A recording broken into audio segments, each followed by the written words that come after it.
Naramala Kenyam we can as the other content Barwani Lingua American on TV channel. And while Banajome Banajalink report dan Paiben, Baran Palpinbo, Kaliangda, ko Tatum Wanum to Goro de Kondial Kangach Kajan Guasamani.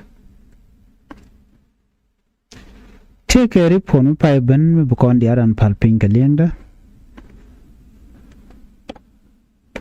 Report mo Banarach. Commandant and Charlotte a quern pot council Guadadan Locatin Banaway Guasame Commandant and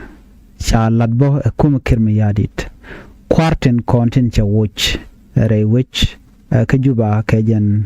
Guadama Bana more detail Banakaling and Yok Banarach Kakwid Kamisha and Dwech Ray wiki juba menchituoka je bana jaling bane ndo menchituoka ude chiran twech pan ka muchor ladbo ka kan gad janen kontre which ka juba menchor laden bana ka link ka jari podam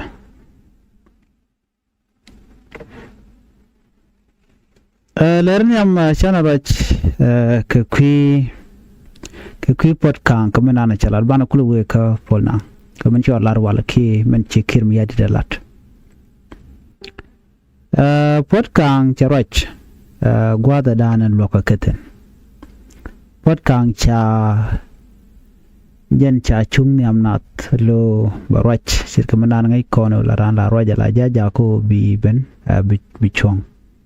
guada dan loka lukten and lukan dan and lukan jen baro idong wandien look doctor machar no ken je kwara ten kontila je spele ayo Tiga jom jakulu kwen gwaza me pot kang me very concerning Canadian mugur kejenu de ngachene ideal.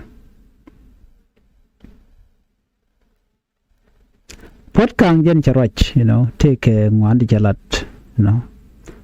Charade one Jenny Ramandan and to quagga can go and take a quacker take a jen, can quacker to wa chakanang.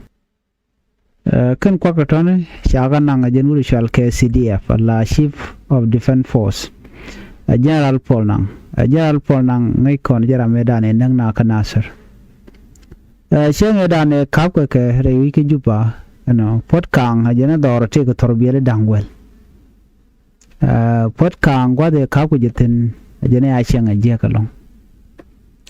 chenga ya chenga wudomo mishal ka polnang ne jena mo gwade mo ko ture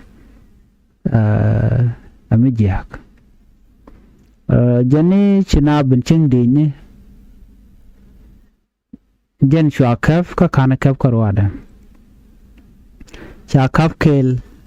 gani dun kontila family members la jidu arente kel amane gadwel goraba to dong beneran ko bebe gel shakan dia ja nan katijen alo shakaf dini national security service Chanang torbiyeli chop ko well. Guadura jetin chala rone na kabe kafka ha. Ajani sha kaf shagaramelet. Ka guade dane na ka password telephone kada. Jan telephone ka ko je bom kana larno dara password dara jetu. Ajani makana tu dong she chanak. Password mobile ka ko gor jeno bare mobile da baje gwich. Me take a communication written calm down can where why am ko janda na gor ka me don't take a communication e to pot kan ngwa sam chela do ne na chwa kam password telephone da shukana kan ka bo ajene chwa torbiyel ka dangwal chwa nan kan dial re torbiyel to jente ga torbiyel mi bullet proof la terbil chang cha berga do ba cha de luang mila terbil jen terbil mo cha nang sekula do ne na ramanda ne nang terbil na mone chit ma terbil dial chela do en terbil bullet proof mo ajane cha kan wute shal ka mo pol nang atu kwa to mentam pol nang ajara medan e cha kwanya la chief of defense force ke kwedi ni mendit rewi ka South Sudan ji pot kang la do ne na ajani shude me mishal ke pol nanga ngot ke shagala let ki chiang je ge che nyot chiang je pot kang je na janta ye kap ko cha captured kala cha captured ko dong and Minister of Petroleum kap ko no arami momi telme to ka je chang kel kana kana kon wo du me cha ko wo je cha la do cha wo yu ko mata tan tere gan kap kana kap dan de kana gori je de kana kap je but men cha le fol na je ni unacceptable cha ka bu le che chian le kana kel jene torbil ka dangwal chaga nang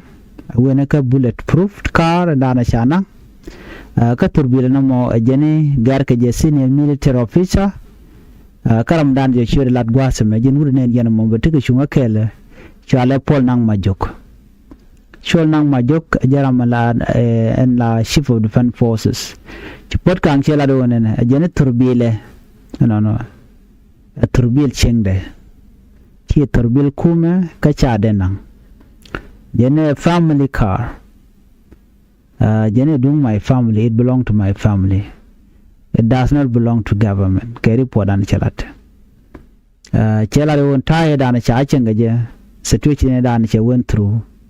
la shere kamen la shal ke traditional raid mu wa dor waje dak akwa ba ka dak ka ba enemy to gwad mo ba je nan alo shere me dong jitaru si kulo mak men mu chi ma ka bu dorien bi yar ke li o jen yan ta dan cha ka ba lo ram de los ke ram mu te ko position mu di tre ku ma ka so Sudan jen siang cha nyu de chiang mu je ga long cha nyu de lo jen cha bung re cha ma ten jen ut re shal me polnang support kang chara chela do men chala de ken chiang mu je chi chiang mu ga nyu de jen tele kume ko kwer mu di ma kap ko je ga kam jem shena win min da tele me gwa re den we je mone support kang che jo mo che lat ka de yen dial te kan ngeje kamana na chelat ngaje jen wone na kum ke mi yadit kele dunde lokan wari long laga na go daga na de kan go mo de men cha ko la da conclusion pot kang agent diality lat ko de na bika we tele me la permanent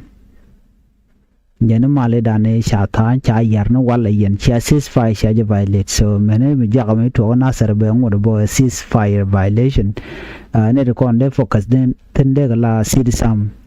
la ne de kon la ceasefire evaluation and monitoring chiga jukuma so sheri por mo she chola de no so jen da ngai kon ne mane alo ba look by lo look gwa da tan yam ban ngai jen ram da ni torbiyeli pot kang chaganang jen u chal ko mo pol nang anen yen mo kwasa mu kon ben ko dum tiana ban klu ko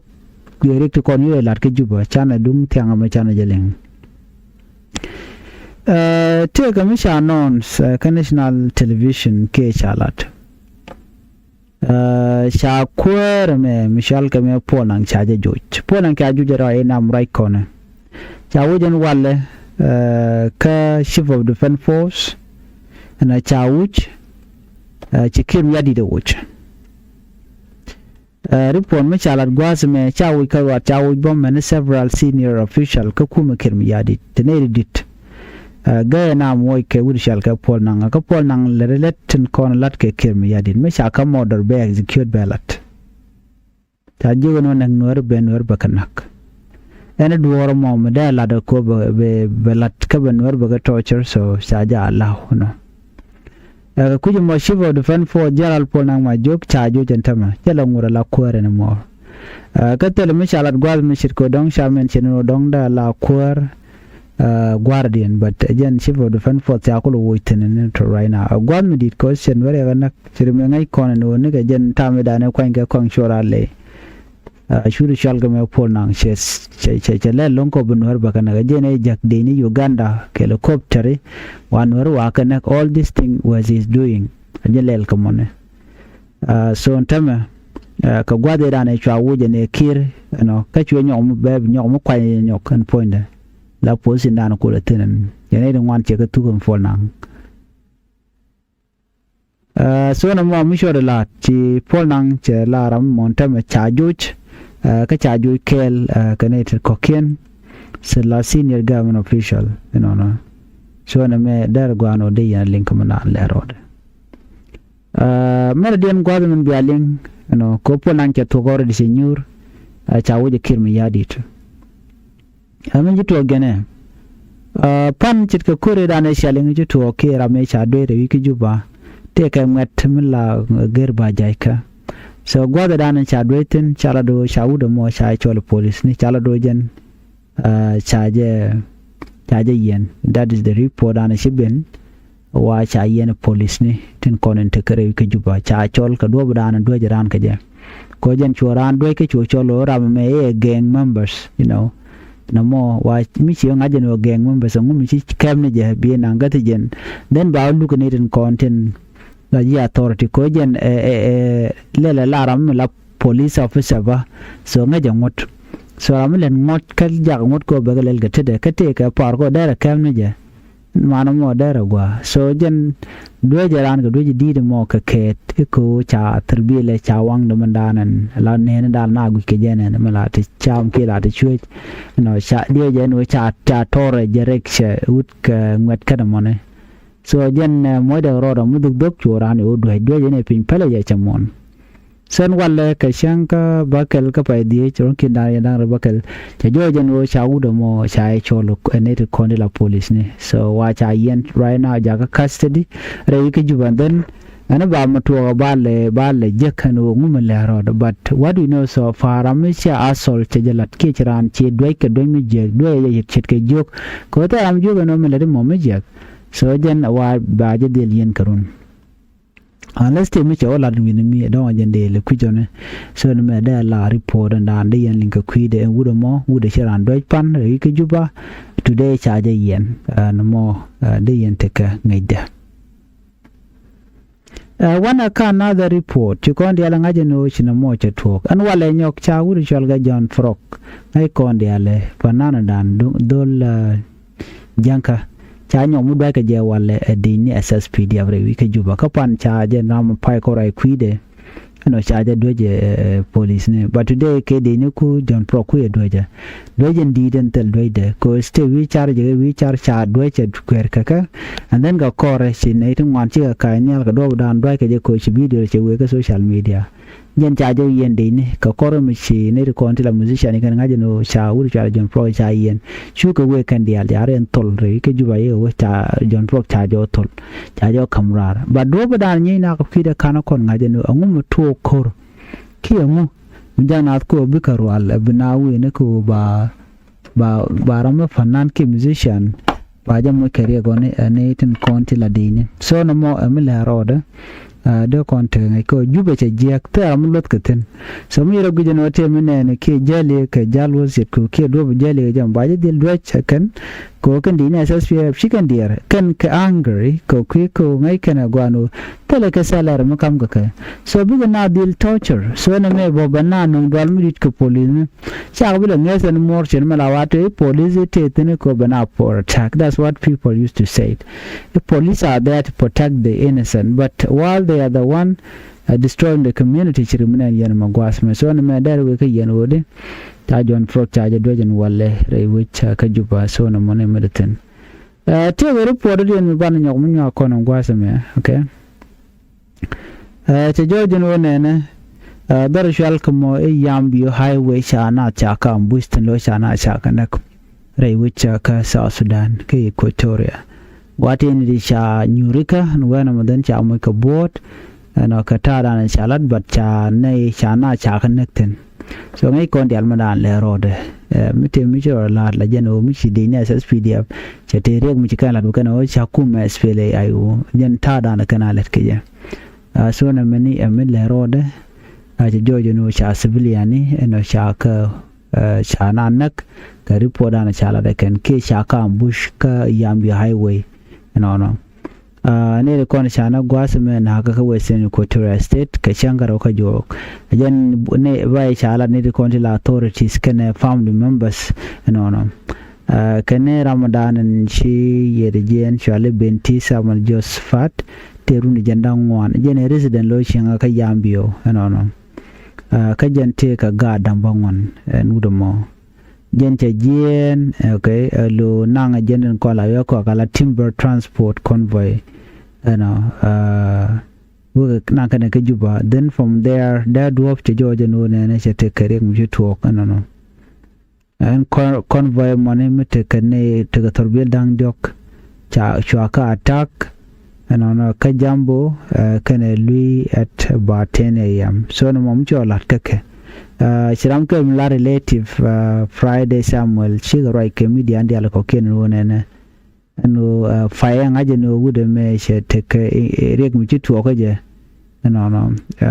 so no me jenta dana len ngaru ngi ko che te ne ngwan ti chi yigen chi gen so no mo le roden will me again more information na de nyo kon kel no tege demand mi chala bo gwan be nyom nyo ye kel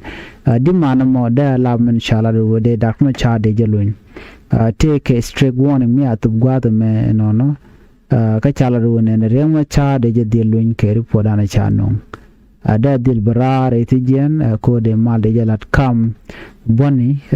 bon kim yadi kana bon kum SPLIO but care leadership is not ready but I will jogo no ne tele option that you do not have any other option